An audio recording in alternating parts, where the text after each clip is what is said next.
আজকে চলে যাচ্ছি সকাল সকালই ঘুরতে। কারণ কি বলো তো, আমরা যাচ্ছি আজকে তারাপীঠে। আমাদের হুট করেই প্ল্যান হয়েছে তারাপীঠে যাওয়ার জন্য। অনেক দিন ধরে ভেবেছিলাম যাব যাব, কিন্তু মা না ডাকলে কি করে যাওয়া হয় বলো। সেই জন্যই আমরা আজকে বেরিয়ে পড়ছি তারাপীঠের জন্য। আর আমাদের ট্রেন ছিল গণদেবতা এক্সপ্রেসে হাওড়া স্টেশন থেকে। আর টাইম ছিল কি বলতো 6টা 5-এ। আর তাও সেটা ছিল হচ্ছে চেয়ার কাট, কার নন এসি। তোমাদের সব কিছুই আমি ডিটেলসেই বলে দেব সব। আর দেখো, কথা বলতে বলতে আমরা হাওড়া স্টেশনে পৌঁছেও গেছি।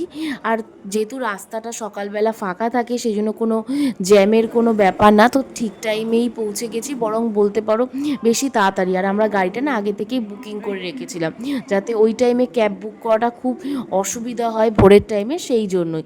তো তোমাদের দাদা একটু চেক করে নিচ্ছে যে কোন প্ল্যাটফর্মে দিয়েছে ট্রেনটা, তাহলে সুবিধা হবে, আগে থেকে ওখানে দাঁড়িয়ে থাকতে পারবো। আর আমি কোনো জলের বোতল ক্যারি করিনি, ওখান থেকেই জলের বোতল আমরা কিনে নিয়েছিলাম, নাহলে প্রচুর ব্যাগ ভারী হয়ে যায়। আর দেখো, আমরা ট্রেনে বসেও পড়েছি। তো আবার দেখা হচ্ছে তারাপীঠে পৌঁছে।